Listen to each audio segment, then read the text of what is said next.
We've now learned that just before Jared Kushner pushed his father-in-law, Donald Trump, to take a hard stance on Qatar, that he failed to get a $500 million loan from Qatar. Trump will run the country like a business, we heard.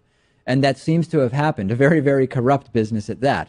Remember when Donald Trump went hard against Qatar, and it sort of surprised everyone, including Secretary of State Rex Tillerson? Jared Kushner advised Donald Trump to do that. And just before he gave that advice, he tried and failed to get a $500 million loan from one of Qatar's richest businessmen.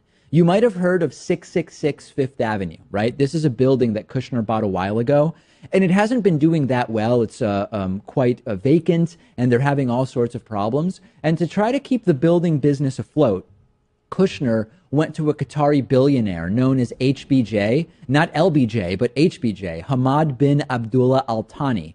And HBJ agreed to invest $500 million if Jared Kushner could come up with the rest of the money that they needed for this project. Long story short, Kushner couldn't come up with the rest of the money. So HBJ said, no thanks, not interested in the deal. Or according to some other source, he said, well, let's at least put it on hold for now. The bottom line is the $500 million wasn't going to be given to Jared Kushner's company anytime soon.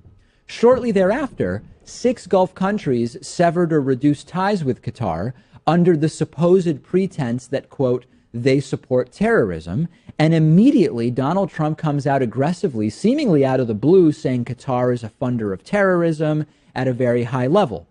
Rex Tillerson, our Secretary of State, was by all accounts surprised by this position of Donald Trump's, and according to sources believed that it was Jared Kushner who was behind the entire thing. And a source that's close to Tillerson told the American Conservative that the Secretary of State is convinced that some of Donald Trump's remarks about this issue were written by the UAE ambassador, Youssef Al-Otaiba, a close friend of none other than Jared Kushner.